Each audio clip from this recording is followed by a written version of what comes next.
What if Anakin actually told Yoda who his dreams were about in Revenge of the Sith? How would it have changed things? Let's get into it right now. Our story begins on Coruscant as Grand Master Yoda is meditating into the Force, feeling for any sort of change. These are terrible times. The war seems to be finally coming to an end, but yet the Force feels darker than ever. Yoda was dedicating this entire night, the first night since Anakin's return after killing Dooku, to sifting through the Force to find what was still making it so dark. With Dooku's death, Yoda expected the Force to shift back towards the light a bit, but it did not. And as Yoda meditated, he could feel Anakin somewhere. He was in turmoil. He was asleep, but he was tossing, turning, screaming in horror while he slept, and it ended abruptly. Yoda opened his eyes in meditation, wondering if Skywalker was alright. And Yoda would continue to meditate from here, and in the morning, Anakin Skywalker would enter the meditation chamber just as Yoda had hoped he would. He was extremely curious as to what was bothering Anakin through the night, and Anakin would soon sit down and begin telling Yoda that he was having dreams of someone close to him dying. Yoda was careful with Anakin at first, not pushing him too hard, but instead saying that the fear of loss takes him down a dangerous path, a path down the dark side of the Force. Anakin said that it is someone close to him that he's having these dreams about, and that he will not let himself lose this person. He will do whatever it takes to save them. And Yoda told Anakin again, be careful of the dark side, but Anakin looked out the window, and Yoda decided it was time. He asked Anakin once more who these dreams were about, and Anakin again refused to answer, but Yoda said he cannot help unless he knows. And so eventually, Anakin would answer Yoda's poking and prodding by telling him the truth. These dreams are of Padme Amidala, his wife. The words came out of Anakin's mouth and he was rather shocked. He didn't often get to say those words out loud, but he now expected Yoda to lash out, to scold him for breaking the Jedi code. But instead, Yoda only sighed softly, telling Anakin that Obi-Wan has long suspected something similar to this. Many of the council members had. But her being his wife is far more than anyone thought. Anakin considered apologizing, but he wasn't actually sorry, and Yoda said that the Sith knows of Padme. The Sith is using Anakin's attachment, just like the Jedi always warned Anakin they would. Attachments were forbidden for exactly this reason. They lead to fear, and with fear comes the darkness. So Yoda asked Anakin what his limit would be to saving Padme. Would he use the dark side to save her, if that's what it came down to? Anakin stammered, trying to find the right words, and Yoda said they both know the answer, and then he said that these visions were of the future, but the future is not set. Anakin asked if he was going to be expelled from the Order, but Yoda said that decision would be made another time. They had more to worry about for now, and instead, Anakin was to leave Coruscant with Padme until the war comes to an end. Take her to Polis Massa, and return under no circumstance until he hears from the Jedi that things are over. Anakin didn't know what to say. How was this saving Padme? But Yoda insisted that this was the path forward. They must leave now, as the Sith is using Anakin's fear against him. Perhaps once Anakin is gone, Sidious will then reveal himself. Anakin couldn't believe it, but part of him was excited to be able to spend time with Padme all alone. The other part of him wanted to be out fighting, be the one to finally bring down the true Sith Lord once and for all. But he went to Yoda for help, and this was Yoda's answer. So Anakin would trust him. And Anakin would soon fly across the Coruscant city with a group of temple guards, coming up to Padme's apartment. Anakin tried to explain everything, but the main part was just that they had to leave together immediately. No one can be told about this. They just have to go for their own safety. Padme wanted to ask a million questions, but she could tell Anakin was serious about this, so Padme would pack a small travel pack and soon board the shuttle with Anakin and the guards.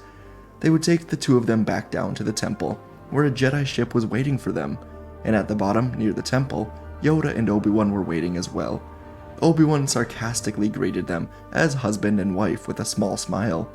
Padme and Anakin were a bit embarrassed, and Yoda was as serious as ever, and they all boarded this ship with 3PO and R2-D2.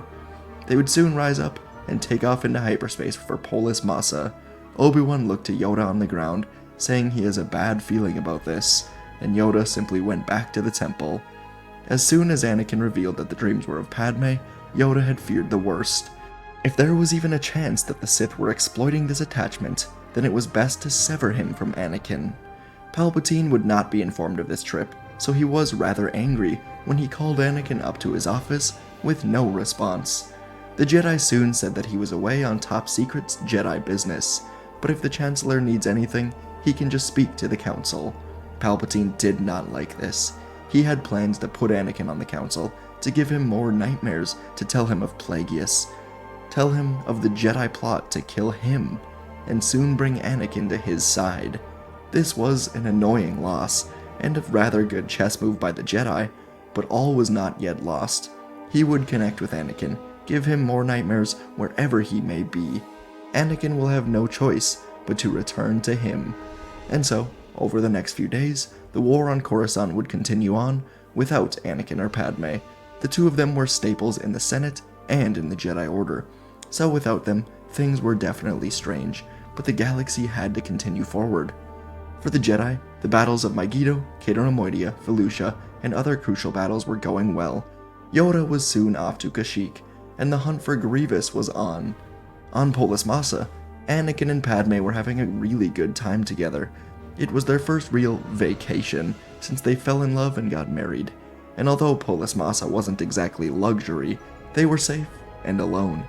But every time Anakin slept or even napped, the nightmares of Padme dying would return. But one night, the nightmares would expand past Padme and across the galaxy. Anakin would see clones dying, the clones he fought beside, being cut down by their own Jedi commanders in battle. This was horrifying, but it was unmistakable. The Jedi were turning on the clones. And now the nightmares took him to Palpatine's office, where the Chancellor himself was on the floor, begging for his life, as a purple blade was raised above his head. The Jedi were killing him. Why? And Anakin jolted awake, sweating, breathing heavily after everything he just saw. His dreams were only getting worse, showing him even more.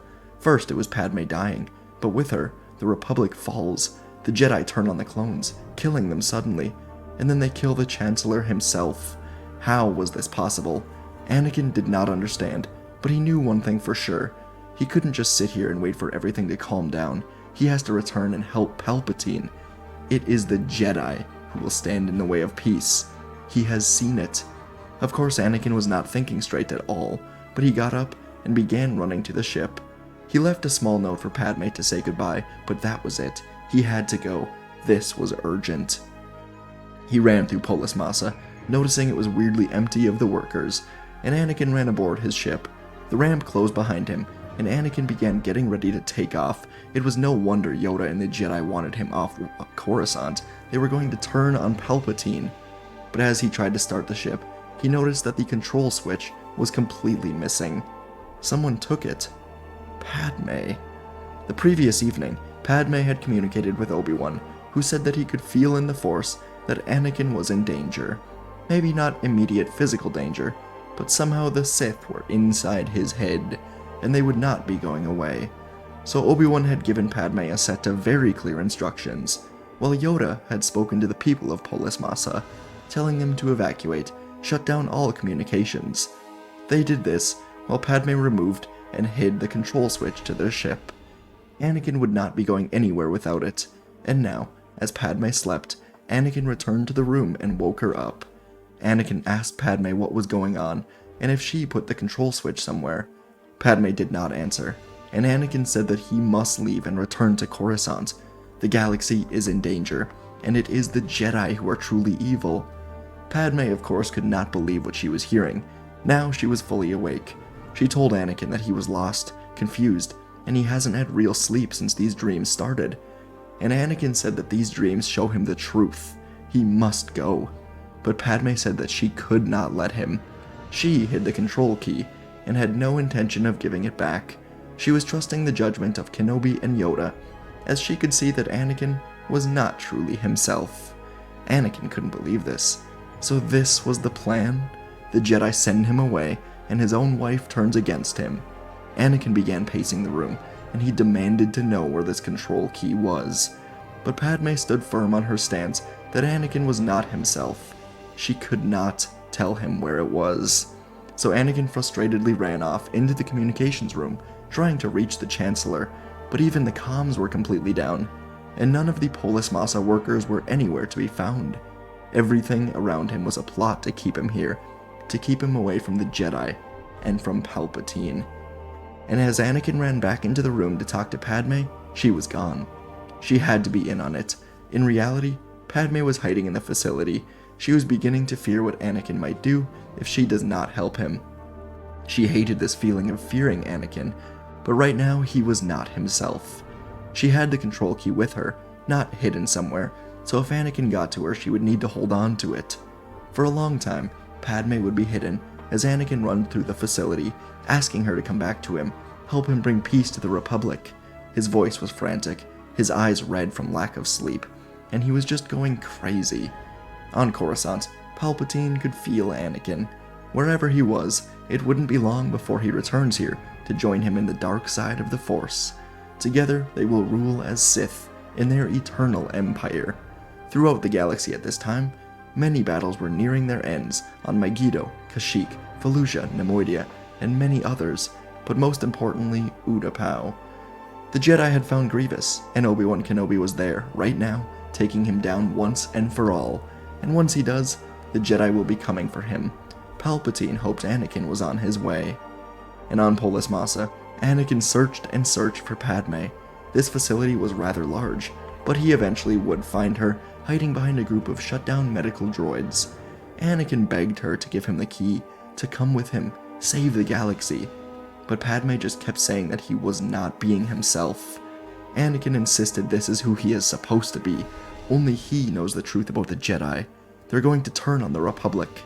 But Padme continued to shut Anakin down, so he reached out with the Force, lifting her up, choking her. She was a traitor, just like the Jedi. And Anakin dropped her to the ground. The control key rolled out from her pocket. Anakin grabbed it, feeling sorry that Padme could not see the truth, and he began running to their ship. But he may be too late. On Coruscant, Windu, Kolar, Tin, and Fisto learned that Obi-Wan has destroyed Grievous, and they decided it was time to make their move on Palpatine. He has had emergency powers for far too long, and the Jedi must force him to step down. So together, a group of Jedi moved to Palpatine's office, igniting their sabers, telling him it is time that he give up his power. Palpatine would try to drag this on for as long as he could, hoping Anakin would return and help him, but Windu and the Jedi moved to arrest him, so Palpatine revealed his true identity. He would soon duel with the Jedi, catching them off guard. Sazitan and Agen Kolar died without a fight, while Fisto and Windu were able to hold their own for much longer. Fisto had dueled with Grievous and nearly won, but Sidious was far stronger, and after a few minutes, Fisto fell to the red blade. But Windu would not fall so easily. He and Sidious battled through the rooms, clashing sabers, as Windu used his Vapad technique to reflect the darkness back to Sidious. The two of them soon reached the window, and the Jedi Master disarmed Sidious, then told him he was going to end this once and for all. And with a single, decisive strike, Windu killed Darth Sidious. As this happened on Polis Massa, Anakin felt it almost immediately. As he was taking off, he felt Palpatine die, but something else happened from this. From Kashyyyk, Yoda was meditating, trying to connect with Anakin. Yoda was trying to change Anakin's dreams, to show him the truth, and now that Palpatine was gone, Yoda could finally reach Anakin. As the darkness faded away in the galaxy, Anakin began to see the light. His ship landed back on the ground, and Anakin was sent into a vision of what was really happening. He saw Palpatine holding a red lightsaber, killing Sazi-Tin, Kolar, and Fisto. And Anakin then would see flashes of Palpatine as Darth Sidious, as Yoda was using the Force to show him the truth. Anakin put his head in his hands in disbelief. Everything he was seeing, Padme's death, Jedi killing the clones, Windu killing Palpatine, it was not because the Jedi were evil, it was because Palpatine was evil. Anakin couldn't believe what he has done, and worst of all, he may have lost Padme in this confusion. He ran back into the facility and found that she had gotten herself back on the bed. She asked Anakin if he was alright, and he nodded, frantically apologizing. Padme knew that this was not Anakin for the last few days. He was infected with the dark side. But now Anakin was back, and she was happy about it. And soon, from all of this stress, Padme would go into labor. Luckily, the Polis Massa staff was returning back to the area. Padme was placed on a medical table. Anakin was here with her, as she would soon give birth to twins, Luke and Leia. Padme was extremely happy that Anakin was next to her for this, as, despite all of his sometimes dangerous flaws, she would always see the good in him, and she knew that Anakin would make an excellent father. So the children would be born, and they would all return to Coruscant. Over the last few days, while Padme had the children, the war came to an end, and the Senate learned the truth. Voting out Mas Amedda after Palpatine was killed for conspiring with Separatists, Mon Mothma was Chancellor, and she welcomed Padme back to the Senate. While the Jedi told Anakin they had much to talk about, but both Anakin and Padme said that all of this would come in due time. Right now, they were both going to be taking some time away from the Jedi and the Republic to raise their children, and they would move to Naboo together, just like Padme had always wanted. The children would be raised as Anakin worked every day to make up for nearly turning on everyone that he loved. And folks, that is our story. I have lately been trying to make all of them 20 minutes, but I am about to take off to Disney World, Galaxy's Edge, so this one's about 3 minutes shorter. My apologies. Hope you guys still enjoyed this story. Let me know what you thought in the comments. By the way, when you see this, I will be going to Galaxy's Edge, like, in one day. So if you've been before, let me know. How'd you like it? What'd you think? And maybe I'll have a video for members or just a public video on it. I don't know. We'll see. But anyways, hope you guys enjoyed this story. I should have 2 other ones coming out this week. But either way, next week when I get back from Disney, I'll have 4 to 5 videos for sure. So, appreciate you guys. Thanks for listening. And I'll see you in the next video.